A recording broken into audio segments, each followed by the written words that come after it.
Hare Krishna, everybody, and welcome to Krishna and Vrindavan. Let me just set this up here. Okay, we'll start with our invocation song. Krishna, Krishna, Krishna, Krishna, Krishna, Krishna, Krishna, hey. Krishna, Krishna, Krishna, Krishna, Krishna, Krishna, Krishna, hey. Krishna, Krishna, Krishna, Krishna, Krishna, Krishna, Rakshama.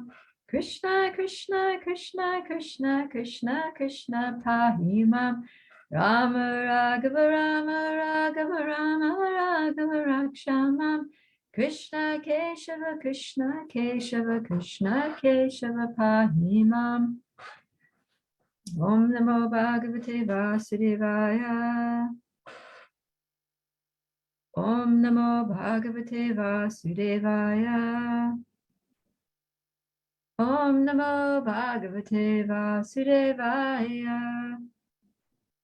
Jai. So today we are going to be looking at Brahma's prayers as we finished the last section with Brahma.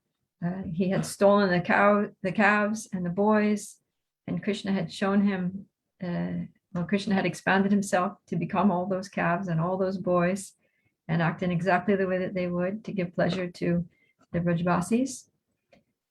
And then Krishna revealed to Brahma that he had expanded, and he showed that all those boys and calves were actually Vishnu Tattva. And he revealed the Vishnu forms with all their opulences being worshipped by the entire universe, basically. So Brahma saw, he saw all these Vishnus, and he saw something that was sort of like the universal form. And then he saw Vrindavan with the Yogamaya covering removed. He saw the spiritual world there in Boma Vrindavan. And then after that, he saw Krishna, just this little, looking like an ordinary child, standing there with prasadam in his left hand and alone in the forest looking for the calves. So that's where we leave off. So now it's Brahma with Krishna there in the forest, and Brahma is feeling really bad for having challenged Krishna's authority and for having tried to, just having the nerve of trying to outdo him with his own powers and inducing Krishna to try to, exhibit further manifestations of his potencies. So he was thinking, oh no, I really messed up here. I acted wrongly. I'm supposed to be the servant, and I was just kind of like basically trying to mess with Krishna.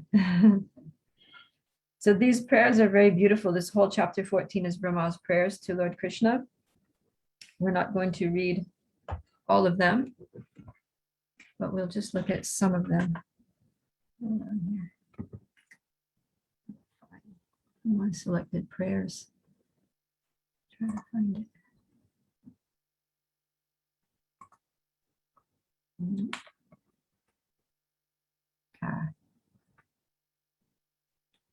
Just bear with me here for a second.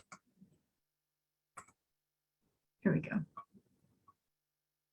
Okay, so the first 8 verses of chapter 14, he's glorifying the Lord. He's glorifying his beauty as Krishna in Vrindavan, and then he goes on to glorify all of his potencies, how he is the cause of all causes, how no one can understand him, and glorifying the devotees, how the devotees are, well, I'll read this one. Number 3 is a very famous verse. Gyane prayasam udapasya namanta eva jivanti sanmukharitam bhavadiya vartam stane stita shutigatam tanuvan manobhir ye prayaso jita jitopyasitaish trilokyam. The translation is, those who, even while remaining situated in their established social positions, throw away the process of speculative knowledge, and with their body, words, and mind offer all respects to descriptions of your personality and activities, dedicating their lives to these narrations, which are vibrated by you personally and by your pure devotees, certainly conquer your lordship, although you are otherwise unconquerable by anyone within these 3 worlds. So one of the themes that we've been talking about over these classes is how Krishna is Bhakta Vashyata, how he becomes subordinate to his devotees, how he becomes conquered by his devotees. And Lord Brahma he's been realizing this, and he just realized it even more after this whole episode. And he's giving us the process here for how to conquer Krishna, basically. So he's saying the first thing we have to do is throw away the process of speculative knowledge. So stop trying to speculate, you try to figure out Krishna. Just like, it's not possible, give it up. And then what to do? With body, minds, and words, we have to offer all respects to descriptions of the Lord's personality and activities.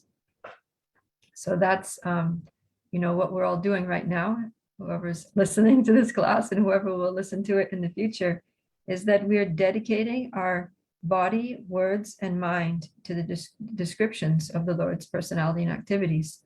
And because we're taking the time out to, use our ears to hear, we're using our bodies to tune in to hearing about Krishna in Vrindavan. And our words, at least I'm using my words to try to describe, and later there'll hopefully be time for discussion. And using our minds also to try to really take it in and assimilate what we're hearing about Krishna. And all the while offering respects to Krishna in our minds. As these pastimes unfold and we see Krishna's wonderful qualities, then we just want to offer our hearts to Krishna and offer our obeisances to Krishna. And then the next thing is dedicating their lives to these narrations. So not just hearing them, not just respecting them, but dedicating our lives to these narrations. So usually we hear that we should dedicate our lives to Krishna, dedicate our lives to the service of Krishna, but he's specifically saying dedicating their lives to these narrations of Krishna's pastimes. So this is the life, this is what that hearing these pastimes, this is what a devotee's life is. It's all about hearing about Krishna, talking about Krishna, telling other people about Krishna, and studying about Krishna, thinking about Krishna, and reading about Krishna, writing about Krishna, and doing dramas about Krishna's pastimes, doing art related to Krishna to, give people windows to the spiritual world. So this is what it means to dedicate our lives to the narrations of Krishna's pastimes. And of course, hearing them from the right source. It says, which are vibrated by you personally or by your pure devotees. So we should hear Krishna's pastimes as he tells them himself, or as we hear from pure devotees. And that by doing that, Brahma says, one can certainly conquer your lordship, although you are otherwise unconquerable by anyone within the three worlds. So this is a really nice glorification and instruction for us by Lord Brahma, who has had a lot of very solid realizations as a result of his interactions with Krishna. Now I'm going to jump to text 7, which is a really nice one too.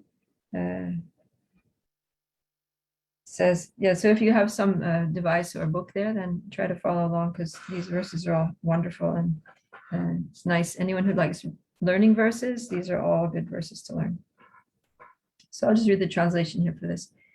In time, learned philosophers or scientists might be able to count all the atoms of the earth, the particles of snow, or perhaps even the shining molecules radiating from the sun, the stars, and other luminaries. But among these learned men, who could possibly count the unlimited transcendental qualities possessed by you, the Supreme Personality of Godhead, who have descended onto the surface of the earth for the benefit of all living entities? So Krishna is so wonderful. He has unlimited transcendental qualities. And in the Nectar Devotion, we have the list of Krishna's 64 transcendental qualities, but that's just a tip of the iceberg. Those are just, sometimes the way to say that those are 64 categories, and within those there are unlimited, categories. Just like you could say that in the rainbow there are 7 colors, but then there are unlimited different shades of colors in the ways that they combine. So like that, Krishna's qualities, that he's Gunatma, he's the soul of all qualities. He's the life and soul of all qualities. I mean, he has unlimited, anything that exists is coming from him anyway. So any quality of anything that we see comes from him. So what to speak of his own personal qualities? Then you can look. Then the next verse is totally famous. Like this is one of the most well-known and very important verses that Srila Prabhupada says that this verse should be the guide. This verse is the guide for all sincere devotees. Tatenu kampam sushamikshamano punjana evatma kritam vipakam vidbhagvapur vidadannamaste jiveta yo mukti pade sadaya bhak.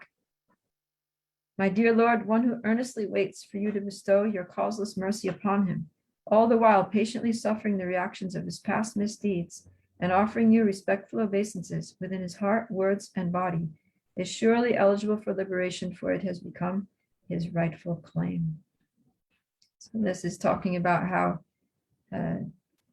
devotees, for a devotee who just sticks to Krishna consciousness, going back to Godhead is assured.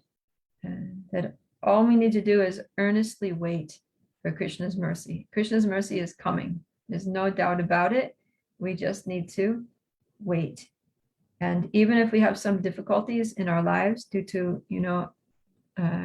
we should just see that as reactions to our past misdeeds and keep going in Krishna consciousness. Just whatever happens, don't worry about it. Just don't stop chanting those 16 rounds, following the regulative principles, associating with devotees, and just keep on whatever comes, just keep offering respectful obeisances with heart, words, and body to the Lord, and definitely 100% going back to Godhead at the end of this lifetime. That's what Lord Brahma is saying. So those are the first 8 verses where Brahma is glorifying the Lord and the devotees. And then the next, from 9 to 13, he's expressing remorse about, his false pride and the audacity he had in challenging Krishna. So, he says, my Lord, just see my uncivilized impudence. To test your power, I tried to extend my illusory potency to cover you, the unlimited and primeval supersoul, who bewilder even the masters of illusion. What am I compared to you? I'm just like a small spark in the presence of a great fire. So then he goes on. In text 11, he says, what am I? A small creature measuring 7 spans of my own hand. I am enclosed in a pot-like universe composed of material nature, the total material energy, false ego, ether, air, water, and earth. And what is your glory? Unlimited universes pass through the pores of your body just as particles of dust pass through the openings of a screened window. So it's a very good contrast to understand our relative position related to Krishna. That here we are enclosed in a pot-like universe with all these layers of material coverings. We're just totally stuck here. And what is Krishna's position? Unlimited such universes are passing out of the pores of his body like dust through a screen window. So sometimes you see, like, if there's some dust in the air, a sunny day, then you see all those particles of dust coming in the light of the window. So like that, there's thousands of dust there, like the universe is emanating from Krishna's body. And then, Krishna's just totally aloof, completely free and independent to do anything. And as for us, we're like caged up here in this material universe with no way to get out on our own. So like that. Then the next section, 14 to 24, he's describing Krishna's relationship with the material universe. And then 25, he again glorifies the devotees. And at the end of this section, he also asks a benediction from the Lord to become a devotee. So he feels like he's not a devotee. So I'm going to go to text 25. These verses are so much nectar here in these prayers by Lord Brahma. We don't have time to do all of them. So 25, he says, a person who mistakes a rope for a snake becomes fearful, but he then gives up his fear upon realizing that the so-called snake does not exist. Similarly, for those who fail to recognize you as the supreme soul of all souls, the the expansive, illusory, material existence arises, but knowledge of you at once causes it to subside. I really like this point here, how it says that when we forget Krishna, or when we don't recognize Krishna as the Lord, then the result of that forgetfulness or that ignorance is that material existence arises. In other words, we get stuck in this illusory existence. But as soon as we recognize Krishna as the Lord and remember Krishna, then the whole material situation subsides. It's kind of like, I don't know, I got a really graphic image when I read this verse. It's like, and the example he gives is thinking a rope is a snake. So you walking on the path at night and you see a rope by the side of the road, you think it's a snake, and then all this fear arises. You're afraid, you're in anxiety, you want to run away, you're thinking you're going to die.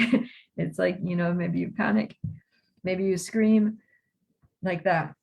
So, but then you see that it's just a rope, and then it all just becomes peaceful. It's just like all that fear, anxiety, it all just goes away. And then you just kind of like laugh at yourself, like, oh my God, why did I get up? That was just silly. It was just being so foolish. So in the same way, here we are in material existence, and it's so problematic. There's so much anxiety, there's so much stress, there's a lot of uncertainty, and that causes fear and difficulty with relationships, difficulty with our bodies, difficult with the weather, and there's just so many problems. But as soon as we remember Krishna, and as soon as we become absorbed in Krishna consciousness, then all of that just is gone. All the anxiety, all the fear, all the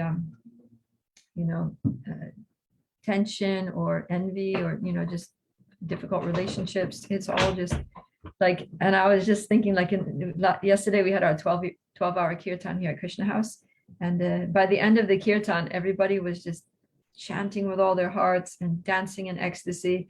And it was really that situation where, like, any stress you had in your life, any fear you had about anything, any anxiety due to uncertainty about the future, or any tension you had due to problematic relationships with anyone, it was gone. It was totally gone. And everybody was just right there in the moment, chanting Hare Krishna, dancing, and it was like spiritual world, nothing but ecstasy. So like that, it's all within our control. We just have to be Krishna conscious, and then the illusory material existence subsides. So that's something to remember. And then let's look at the next one, 26. The conception of material bondage and the conception of liberation are both manifestations of ignorance. Being outside the scope of true knowledge, they cease to exist when one correctly understands that the pure spirit soul is distinct from matter and always fully conscious. At that time, bondage and liberation no longer have any significance, just as day and night have no significance from the perspective of the sun. So in the material world, we're feeling very bound up. Those, at least, most people don't. Most people just think, this is my life and I'm free and I can do what I want, and so many opportunities to enjoy out there. But those who have come to some level of spiritual consciousness, we understand that the material life is a situation of bondage, and we're trying to get liberated from the cycle of birth and death, like that.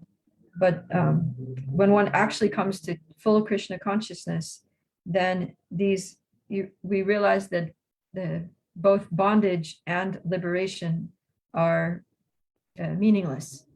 They're both manifestations of ignorance, because the soul is actually never bound and never liberated. And the soul has an eternal relationship with Krishna that is never impeded by anything. So it says at that time, bondage and liberation have no significance, just as day and night have no significance from the perspective of the sun. So if you're on the sun, like the sun god, there's no day and there's no night, because it's all just illumination. So for a devotee in Krishna consciousness, there's no bondage and no liberation. It's all just pure Krishna consciousness, which transcends both of those.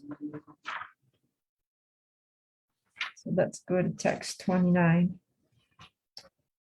My Lord, if one is favored by even a slight trace of the mercy of your lotus feet, he can understand the greatness of your personality.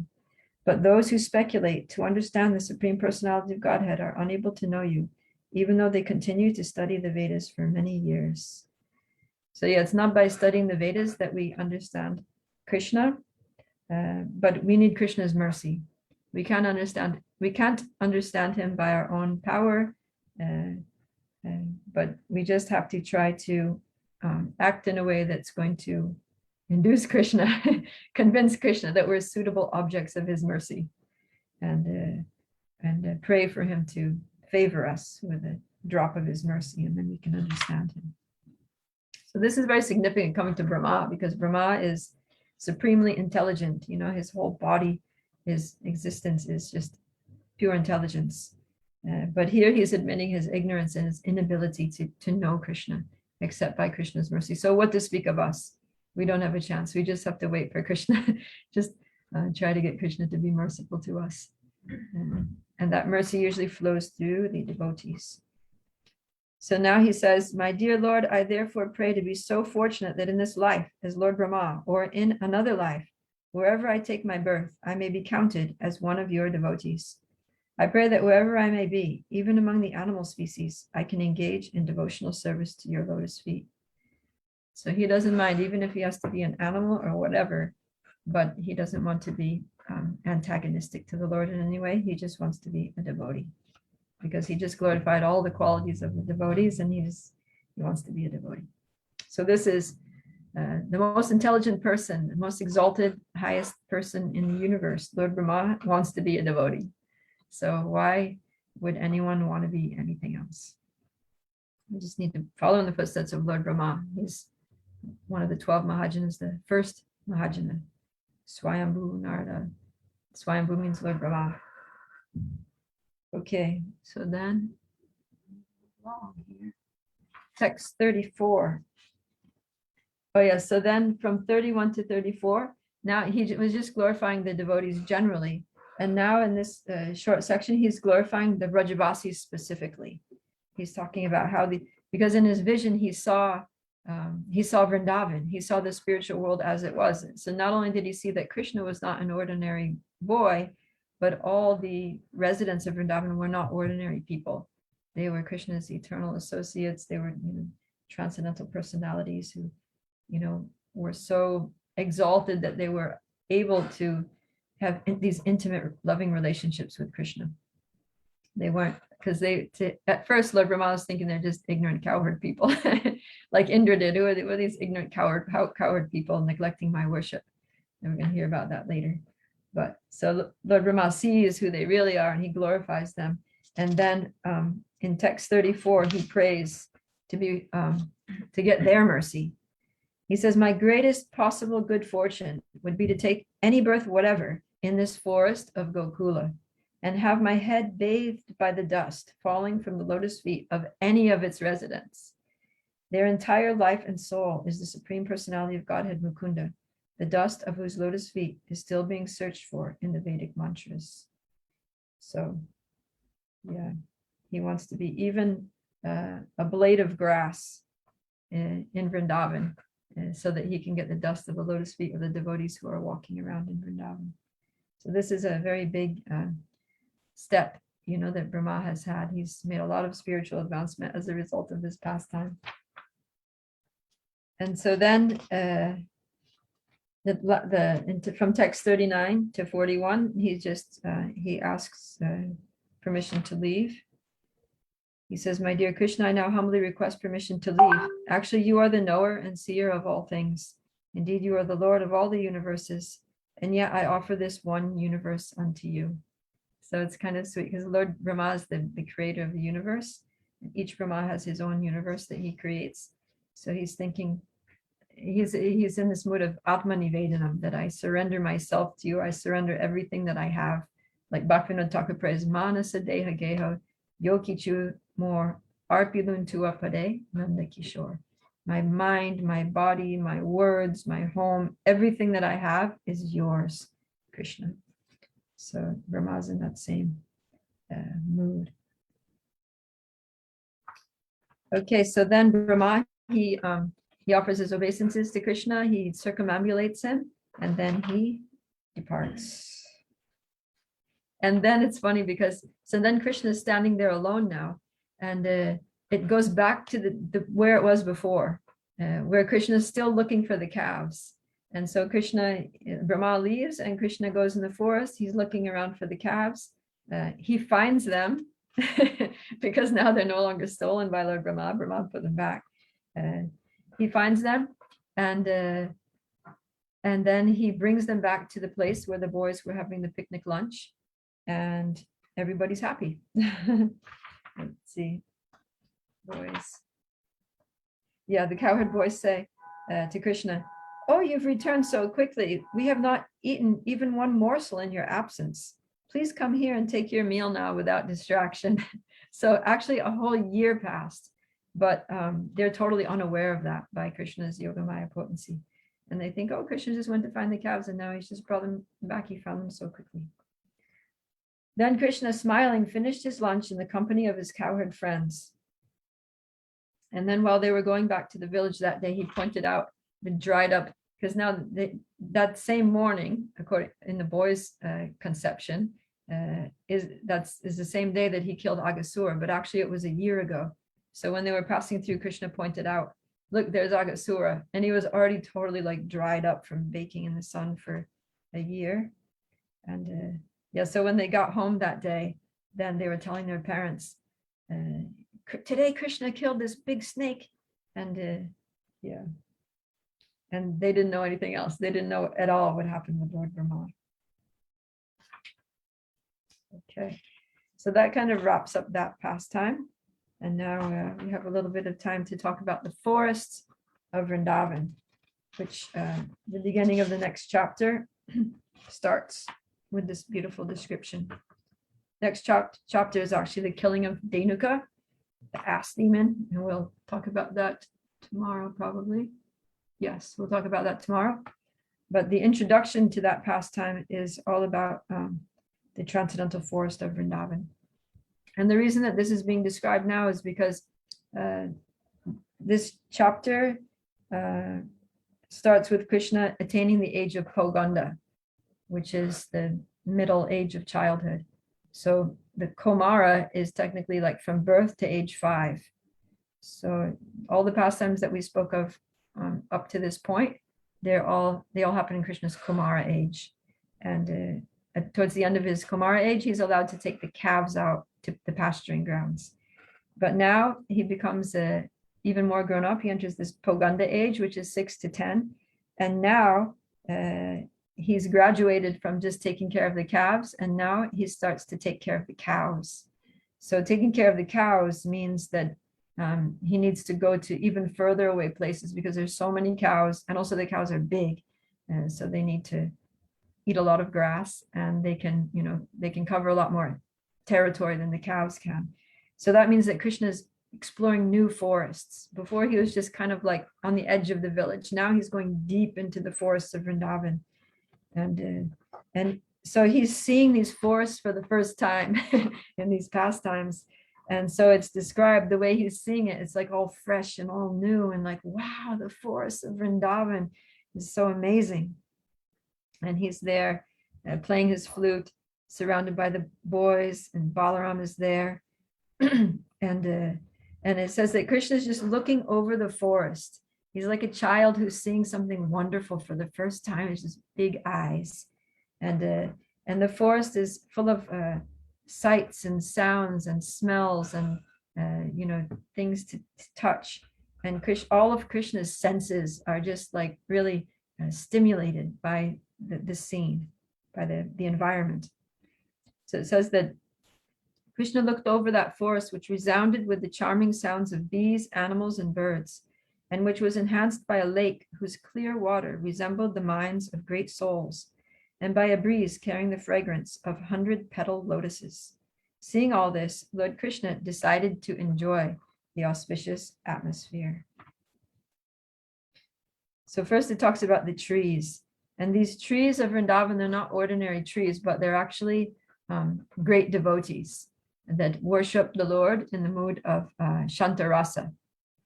So it says here that when Krishna passes through, then the trees, they bow down. They bow down the branches, because what happens is this: the trees are there, and then they want to get close to Krishna, just like everybody in Vrindavan just wants to be close to Krishna, and the trees are no different. But because obviously they're rooted, they can't, walk towards Krishna. They can't move towards Krishna the way the deer and the bees and the other animals can. So what they do is they have this spontaneous growth spurt where the twigs just erupt with new growth. So the end of the twig, and then it'll branch off into another twig and another twig, and then new leaves will sprout, and buds will grow, and then those buds will produce flowers, and the flowers will produce fruits, and they're just like all these eruptions of growth and flowers and fruits. And when the fruits come, then the branch bends low under the weight of the fruit. So it looks like they're bowing down, trying to touch the lotus feet of Krishna with the tips of their branches. And Krishna is very moved by this thing because he appreciates their devotion. He doesn't see them as, just trees. He sees them as devotees who are, offering their obeisances to him. And he's next to Balaram. So Krishna is very humble. When he's with Balaram, he tends to give deference to Balaram. So he says in text 5, says, "O greatest of lords, just see how these trees are bowing their heads at your lotus feet, which are worshipable by the immortal demigods. The trees are offering you their fruits and flowers to eradicate the dark ignorance that has caused their birth as trees." So, and this whole time, Krishna is just going to be glorifying Lord Balaram, because also this is leading up to the killing of Dhenukasura, where Lord Balaram is going to be the main player there. So he's trying to boost up Lord Balaram by saying, "Look, everyone's just worshiping you. The trees are bowing to you," and all these things. So then he says to Balaram, "O original personality, these bees must all be great sages and most elevated devotees of yours, for they are worshiping you by following you along the path and chanting your glories, which are themselves a holy place for the entire world. Though you have disguised yourself within this forest, O sinless one, they refuse to abandon you, their worshipable Lord." So yeah, Krishna is really trying to boost up Balaram. And that's something I wanted to read here. Yeah, so in this verse here, it said Krishna is saying the previous verse that they're trying to eradicate the ignorance that's caused their birth as trees. So Krishna is saying that because, he is playing the part of an ordinary person, and he's playing the part of, or thinking that they're ordinary trees. But actually, it's described by the acharyas that in their humility, the trees are feeling ignorant, but it's not actually ignorance. Their expression of dissatisfaction with their position as trees is actually it's a symptom of their ecstatic love and separation from Krishna, because Krishna, when he's not in the forest, then they're thinking, "Oh no, we can't see Krishna, we're stuck here as trees." But it's that ecstasy of separation that's manifested as humility, where they're thinking that they're ignorant, where they're thinking that they're unfortunate. But yeah, so it's said that we should also emulate the feelings of the trees of Vrindavan, and never feel ourselves to be elevated, but always feel ourselves to be humble. And yeah, but these trees of Vrindavan are actually very enlightened souls, and they can think. They're not like the trees of this world that are, basically unconscious. So yeah, and Krishna also talks about the bees. So the bees in Vrindavan are very important. The bees have a privileged place in Krishna's pastimes, because when Krishna and the gopis are having very intimate pastimes alone together in the kunjas, then no person is allowed to enter that place. But the bees can always go. Nobody can stop the bees from going in there. So the bees are always hovering around. They're seeing everything, like no human being. So some people, everyone wants to be a human being and you know, engage in pastimes with Krishna as a human being. But some people might think that actually the bees are more exalted because the human beings have to just kind of like, you know, leave the scene, but the bees can be there. Yeah. All right, let's see what else. Text 7. Oh, worshipable one, these peacocks are dancing before you out of joy. These does are pleasing you with affectionate glances, just as the gopis do. And these cuckoos are honoring you with Vedic prayers. All these residents of the forest are most fortunate, and their behavior towards you certainly befits great souls receiving another great soul at home. So yeah, because the trees and all these animals, the forest is their home. And it's like Krishna's coming to their home. So they're doing everything they can to, you know, extend their hospitality to Krishna as their guest, a guest in their home. They're offering whatever they have to offer. The peacocks are dancing, giving the welcome dance, and the deer, the does, and they worship Krishna with their glances, their affectionate glances. And then the birds, the cuckoo birds, they're singing a song which is equivalent to the Vedic prayers, Vedic hymns. Yes, Partha, you have a question?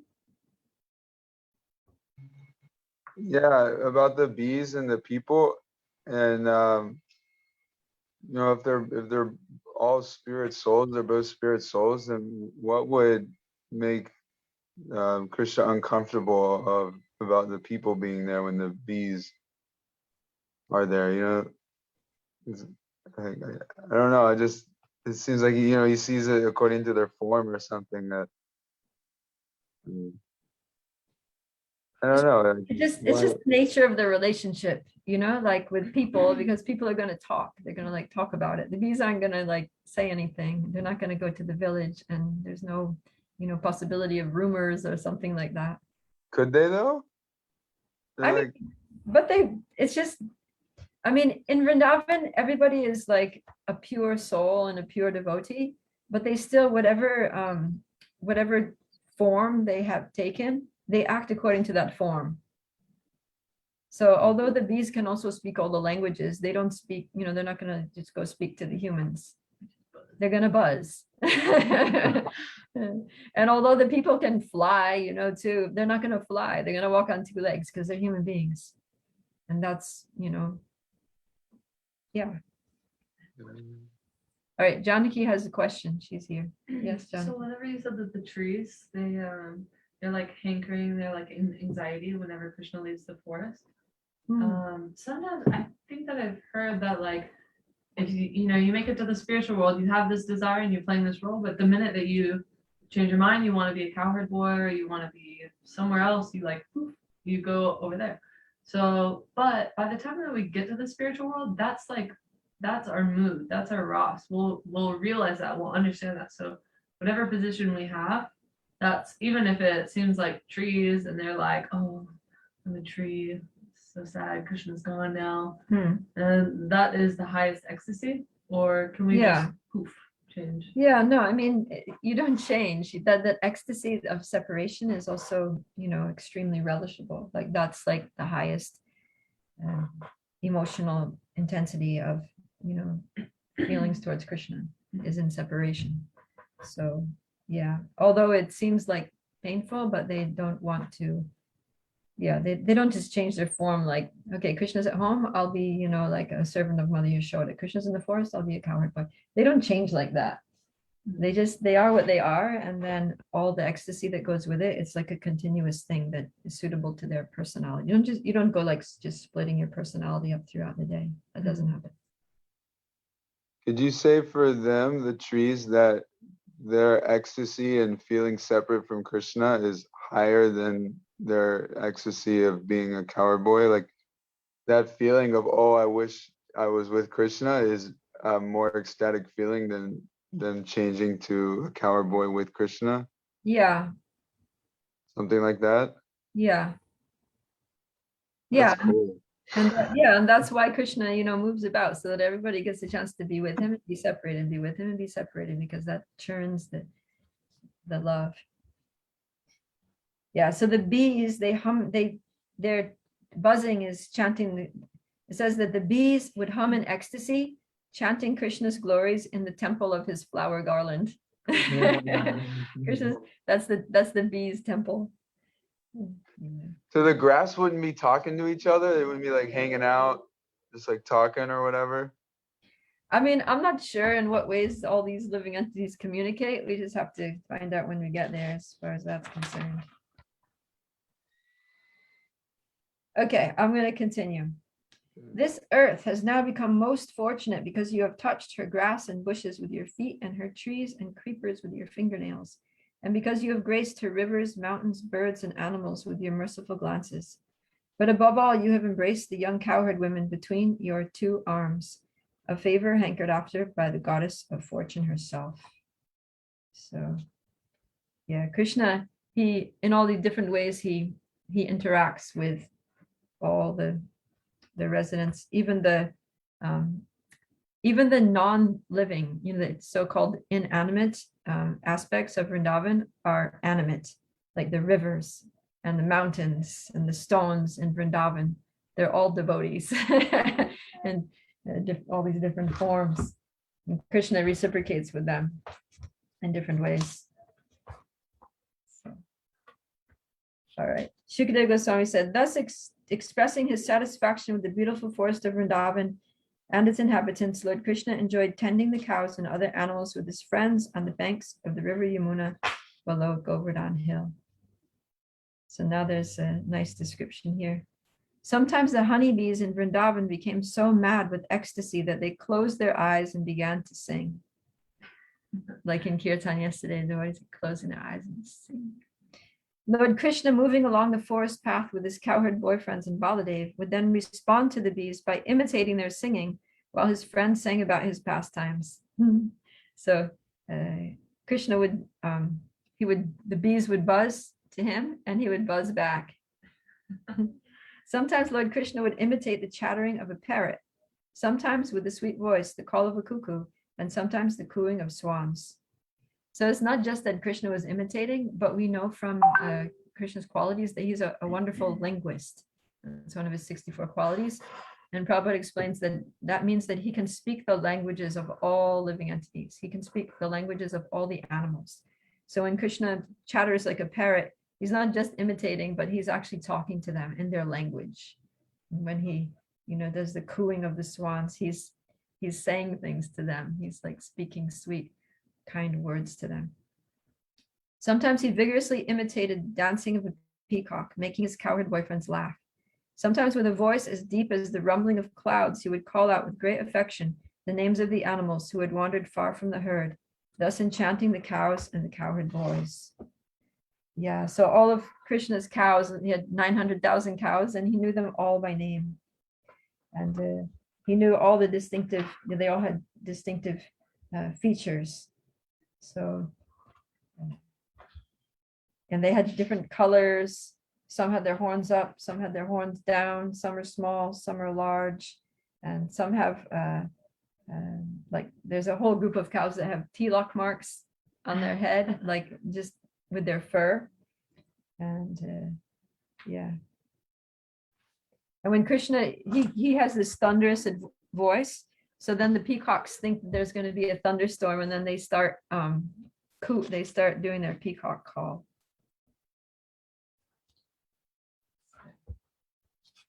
Right, then text 13. Sometimes he would cry out in imitation of birds such as the chikoras, crunches, chakravas, bharadwajas, and peacocks, and sometimes he would run away with the smaller animals in mock fear of the lions and tigers. So yeah, you know how like when animals see some movement in the forest, the animals run. So Krishna would have this little rasa with the little animals that he would also run with them, pretending to be afraid of a lion. Yeah. And then they would run to some hiding place, and then they would all huddle together, like as if they were afraid, and that Krishna was going to say, the boys would all run and huddle together and like increase their dependence on Krishna, like, Krishna, save us, the lion's coming. And Krishna, he doesn't say, oh yeah, don't worry, I'll save you. He also acts as if he's afraid. just to create unity amongst all the boys. That yeah, we're all together. The lion's gonna get us all. So this is an example of a secondary rasa. Fear is a secondary rasa, which is favorable to the Sakya ras, that they're all afraid together in their play, and it's all part of the fun. So when his elder brother, so when Balaram, fatigued from playing, would lie down with his head upon the lap of a cowherd boy, Krishna would help him relax by personally massaging his feet and offering other services. So very sweet that Krishna would massage the feet of his older brother. Yeah, because they would do all kinds of things. I was talking yesterday about they all have musical instruments, and the boys would have these forest jam sessions. So they all get their instruments out, and they would be singing and dancing. And just like in the kirtan, yeah, it's described by the acharyas that just like in the kirtan last night, somebody was telling me that I think who was sitting there telling me? Anyways, one of the boys was Nitai. You guys were dancing and then kind of wrestling. Like I know Madhu does this. He like in the middle of the dancing, it gets really ecstatic and it gets rough, and they start like wrestling, throwing each other on the ground, jumping on the other guy. So the cowherd boys do this. It's actually described that they have these jam sessions and they get really wound up singing and dancing. And in the middle, they start doing this mock fighting stuff where they're wrestling with each other. And so the music, when the music that they're playing gets like intense, it gets like fierce, like Jeff's kirtan, it gets like that fierce mood. Part, are you okay? Did you pass out? It gets like, I just like, whoa. They start like wrestling, sort of throwing each other, and then two boys will be wrestling and other boys will be clapping, and then they're like shouting to encourage them to like, yeah, get in, pick him up, throw him down, crush him out, bash his head, like that. And so the one that got thrown down on the ground, they'll all pick him up, and then they'll throw him in the water of the Yamuna. So yeah. So then they have this chivalry mood going, and that's also a secondary rasa of chivalry that manifests with the Sakya ras. So that's how these forest kirtans, this is stuff that only the boys do. Nobody knows what goes on in the forest. So yeah, so they would get tired from this very rough play. And then the dancing and the wrestling, and then Balaram would lie down. He put his head on the lap of another boy, usually Sridham, because Sridham is Balaram's best friend. And the other boys would make a nice bed, spreading out some leaves or flower petals or whatever. And yeah. So yeah, and Krishna would also sometimes lie down, and all the boys wanted to massage Krishna and Balaram's feet. So sometimes Krishna and Balaram would expand, just like he expands in the rasa dance to dance with all the gopis.